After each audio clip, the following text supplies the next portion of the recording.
একরাম হোসেন আপনি লিখেছেন, হাদিসের কিতাব বিশেষত সহিহ বুখারীর দার্স দেওয়ার জন্য অন্তত কতটুকু যোগ্যতা থাকা জরুরি? রাফসাতুল রাখি আনিকা আপনি লিখেছেন, আমার দাঁত বাঁকা, সোজা করলে কি গুনাহ হবে? দাঁত যদি বাঁকা হয় তাহলে তো এটা এক ধরনের ত্রুটি বলা যেতে পারে। কারোর যদি সৃষ্টিগত কোনো ত্রুটি তার শরীরে থাকে, সেটি আল্লাহ তাআলা কোনো হেকমা জন্য হয়তো রেখেছেন বা পরীক্ষার জন্য রেখেছেন বা অন্য কোনো আল্লাহর উদ্দেশ্য হেকমা অবশ্যই সেখানে আছে। তো এটাকে যদি ট্রিটমেন্ট করে আপনি সোজা করেন, ঠিক করেন, তাহলে সেটা ইসলামের শরীয়তের দৃষ্টিকোণ থেকে জায়েজ আছে। এটা তাগয়ির ফি খালকিল্লাহ বা আল্লাহ সৃষ্টিতে পরিবর্তনের যে নিষেধাজ্ঞা আছে সেটি লঙ্ঘন হবে না, কারণ এটি হলো একটি ত্রুটিকে সংশোধন করা। এটা সাধারণ বা স্বাভাবিক বিষয়কে অস্বাভাবিক করা নয়, বিধায় এটি জায়েজ আছে। একরাম হোসেন আপনি লিখেছেন, হাদিসের কিতাব বিশেষত সহিহ বুখারীর দার্স দেওয়ার জন্য অন্তত কতটুকু যোগ্যতা থাকা জরুরি? দেখুন, সহিহ বুখারী এটির পাঠ দানের জন্য, এটির শিক্ষকতার জন্য একজন শিক্ষার্থী অবশ্যই আপনার দাওরায়ে হাদিস অথবা কামেল বা এই জাতীয় পর্যায়ের যে আপনার শিক্ষা ধারা আছে সেটাতে উত্তীর্ণ হওয়া উচিত অত্যন্ত কৃতিত্বের সাথে।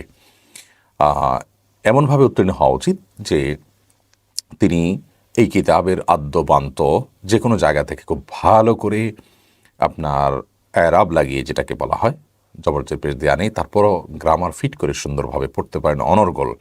এবং এ সম্পর্কে তিনি উস্তাজের কাছে শুরু থেকে শেষ পর্যন্ত খুব ভালোভাবে পড়েছেন এবং সুনামের সাথে পড়েছেন, কৃতিত্বের সাথে পড়েছেন।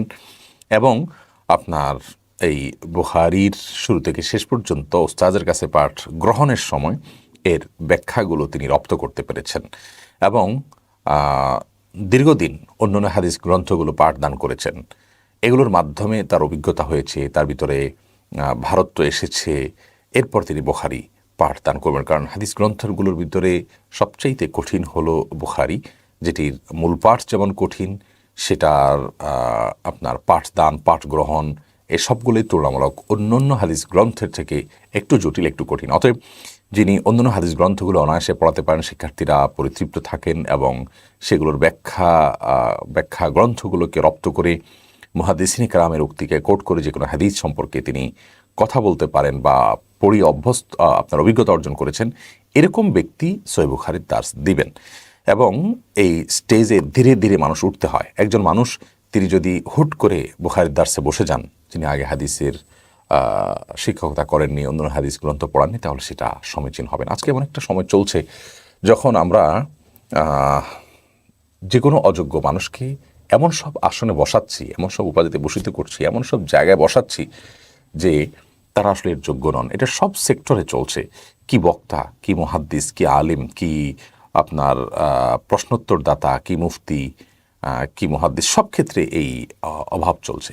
ইদা উসিদাল আমরু ইলা গাইরি আহলিহি ফান্তাযিরিস সাআহ, কিয়ামতের আলামতের মধ্যে থেকে একটি হলো যখন যারা যে কাজের যোগ্য নন সেই কাজের যোগ্য তাদের উপরে ন্যস্ত করা হবে, তখন নবী করিম সাল্লাল্লাহু আলাইহি ওয়াসাল্লাম বলেছেন, কিয়ামতের জন্য তোমরা অপেক্ষা করো, অর্থাৎ এরপরে কিয়ামত আসবে, এটা কিয়ামতের আলামত। বিধায় অযোগ্যদেরকে আপনার যোগ্য মানুষদের আসনে বসানো এবং তাদেরকে যোগ্য মনে করা, এটা আমাদের চিন্তাগত দেউলিয়াপনার কারণে আজকাল অহরহ দেখা যাচ্ছে। আল্লাহ রাব্বুল আলামিন আমাদেরকে মাত্রা জ্ঞান যেন থাকে আমাদের মধ্যে, যেন এতটুকু ধারণা থাকে যে আমরা কাকে কোথায় কোন জায়গায় বসাবো, কোনটার কতটুকু মূল্য দেবো, সেটুকু যেন আমরা বুঝতে পারি। আল্লাহ তাআলা সেই তৌফিক আমাদেরকে দান করুন।